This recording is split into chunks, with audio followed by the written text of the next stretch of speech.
मैं ओम प्रकाश क्रांति, जिला सचिव भारतीय कम्युनिस्ट पार्टी पश्चिम चंपारण। मेरे साथ हैं संजय कुमार सिंह, हमारे जिला परिषद के सदस्य। हमारे बगल में हैं अंजारुल जी, ये भी हमारे जिला परिषद के सदस्य हैं पार्टी के। आज मैं प्रेस कॉन्फ्रेंस करके पुलिस की कार्यशैली पर और ख़ास करके बगहा पुलिस की कार्यशैली पर मैं कुछ प्रश्न उठाना चाहता हूँ। पिछले दिनों भी मैंने देखा बगहा पुलिस की कार्यशैली के बारे में आजकल काफ़ी चर्चाएं होती रही है। पिछले दिनों मैंने देखा कि वहाँ के कुछ पुलिस अधिकारी शराब पी करके पकड़े गए, कुछ लोगों की संलिप्तता शराब बेचवाने में रही। इस तरह की घटनाएं बगहा में होती रह रही है। इधर उससे भी बड़ी घटना घट गई, आश्चर्यजनक घटना जिसको कहेंगे। वो घटना है आपके बगहा पुलिस जिला के रामनगर थाना का, जहां वारंट किसी के नाम से और पुलिस किसी को गिरफ्तार कर रही है।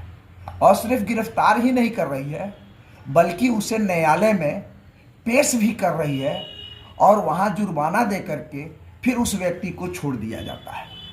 ये इस तरह की घटना कि बिना जांच पड़ताल किए किसी भी व्यक्ति को गिरफ्तार कर लेना, ये एक बहुत बड़ी अवमानना है।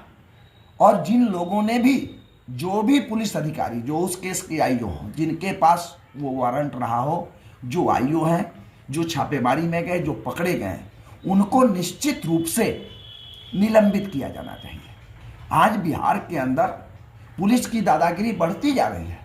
आज जो सम्मानित लोग हैं, जो इज्जती लोग हैं, जो कानून को मानने वाले लोग हैं, आज उनको दरकिनार किया जा रहा है। और जो कानून तोड़ने वाले लोग हैं, लफंगे लूचे हैं,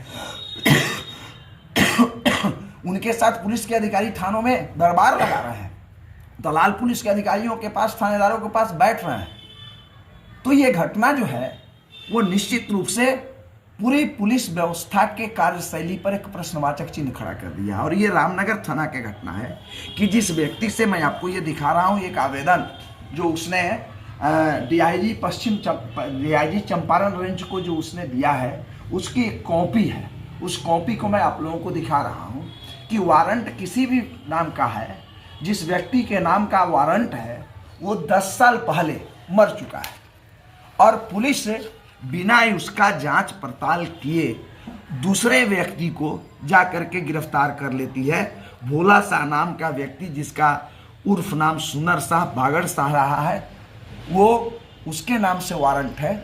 वो 10 साल पहले मर चुका है। उसके मृत होने का बाज़ाब्ता सर्टिफिकेट भी पंचायत से निर्गत हो चुका है, लेकिन बगैर तहकीकात किए हुए एक अनुसूचित जनजाति का व्यक्ति, उसका भी नाम, जो मेघौल मठिया का रहने वाला है, उसका भी नाम भोला शाह है, जिसके पिता का नाम भी अलग है, उसका घर भी अलग है।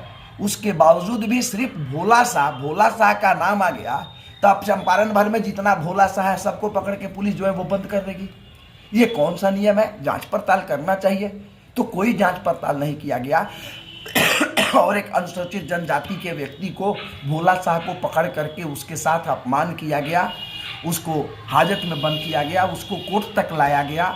और अभी वो बेचारा न्याय पाने के लिए दर दर का ठोकर खा रहा है, भटक रहा है। वो एसपी के यहाँ गया, उसको न्याय नहीं मिला। वो अंत में डीआईजी के यहाँ आया है और जब वो न्याय के लिए भटक रहा है कि हमारा ये अपमान हुआ है, हमारी ये अवमानना हुई है, तो इसको हमको न्याय मिलना चाहिए, तब उस उल्टे में उसे डराया धमकाया जा रहा है। सुनने में आ रहा है कि पुलिस वाले लोग उसे डरा धमका रहे हैं कि यदि तुम इधर उधर दौड़ने की कोशिश किया, कोर्ट कचहरी जाने का कोशिश किया, पुलिस का भेद खोलने का कोशिश किया, तो तुमको यातना भुगतना पड़ेगा। ये उल्टा चोर कोतवाल को डांटे, आप एक गलत घटना किए और उसके बाद आप जो है जो उसको डराने धमकाने का काम है। इसी तरह की एक घटना घटी थी, आपको मैं बतलाना चाहता हूँ, बैरिया थाना में। बैरिया थाना में उस लड़के का नाम मैं मिस कर रहा हूँ, सम चौधरी उस लड़के का नाम था। उसी तरह से वो अपने घर में, अपने ज़मीन में नेव काट रहा था। पुलिस जबरन उसको पकड़ करके पीटी, उसको ले करके आई और यहाँ जब सीजीएम के यहाँ ले करके आई तो सीजीएम ने उससे कस्टडी लेने से मना कर दिया और उल्टे पुलिस को कहा कि आप इसके लिए दोषी हैं, आपके ऊपर कार्रवाई की जाएगी। ये क्या चल रहा है इस नीतीश कुमार जी के राजपाट में? क्या चल रहा है हमको समझ में नहीं आ रहा है कि नीतीश कुमार जी क्या लोकतंत्र से विश्वास खत्म हो गया है या जब से नीतीश जी भारतीय जनता पार्टी के साथ सरकार चला रहे हैं तब से उनका मनोबल ऊंचा हो गया है। वो ये सोचते हैं कि लोकतंत्र को कुचल करके बिहार के अंदर हम अपनी पुलिस व्यवस्था से, पुलिस सिस्टम से लोकतंत्र को कुचलवा करके हम लोगों को डरा धमका करके अपनी सत्ता को कायम रखें। ये विचित्र किस्म का माहौल पैदा हो गया है। अभी आपने देखा होगा कि मधुबनी के अंदर एक निर्दोष अल्पसंख्यक समुदाय का व्यक्ति जिसको पुलिस डंडे से पीटती है, उसका कोई दोष नहीं था। तो ये तो पूरे बिहार के अंदर पुलिस को नीतीश कुमार जी ने अराजक बना दिया है।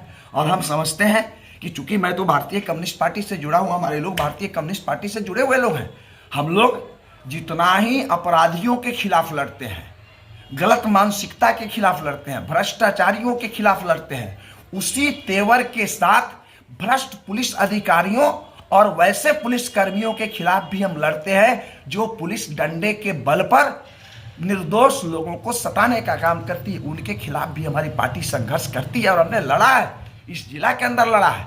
बलथर की घटना हुई और बलथर की घटना को जब दबाने का प्रयास किया गया तो एसपी के खिलाफ हमारी पार्टी संघर्ष की, हम लोगों ने धरना दिया बजाते डीएम के यहाँ। ऐसी कई घटनाएं हैं। बगल के चनपटिया के अंदर तुनिया में जब गरीबों को डीएसपी और एसडीओ जाकर के उजाड़ दिए तो उनको फिर से बसाने के लिए हम लोग आंदोलन किए। और हम कहना चाहते हैं कि रामनगर के पुलिस कर्मी जिन्होंने ये गलती किया है उनको अविलंब निलंबित किया जाना चाहिए। और यदि उनका निलंबन की कार्रवाई नहीं होती है तो हमारी पार्टी मजबूर होकर के आंदोलन करने के लिए बाध्य होगी।